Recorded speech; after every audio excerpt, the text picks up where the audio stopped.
Good morning. তো সকাল সকাল উঠেই খেয়ে নিয়েছিলাম একটু মুসলি আর টক দই, আর তার সঙ্গে শুনছিলাম কিছু পছন্দের গান।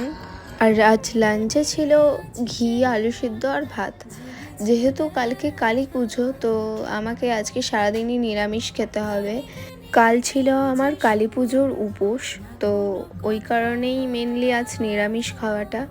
তো তারপরে একটু সন্ধে নাগাদ বেরিয়েছিলাম, মার শাড়ি কেনার ছিল, তো খিদে পেয়ে যাওয়ায় চলে গেছিলাম একটা মিষ্টির দোকানে। গিয়ে নিয়েছিলাম মালপোয়া, দই বড়া, সিঙ্গারা আর স্যান্ডউইচ আর মিষ্টি, আর স্প্রাইটও ছিল। তো আমার সিঙ্গারাটা খুব ভালো লেগেছে, আমি বেশ গরম গরম দিয়েছিল, তো খুব ভালো লাগছিলো সিঙ্গারাটা খেতে। তো তারপরেই বাড়িতে চলে আসি, আর এসে একটা কুর্তি পরেছিলাম পার্পেল কালারের, তো রেডি হয়ে নিই। আর আজকে ছিল আমাদের পাড়ায় হরিনাম, তো এখানে হরিনামের দল ঢুকেও গেছিলো। তারপরে আমি আর সেরকম কিছু ভিডিও নিতে পারিনি, অনেক তাড়াতাড়ি গিয়ে ঘুমিয়ে পড়েছিলাম। তো দ্যাটস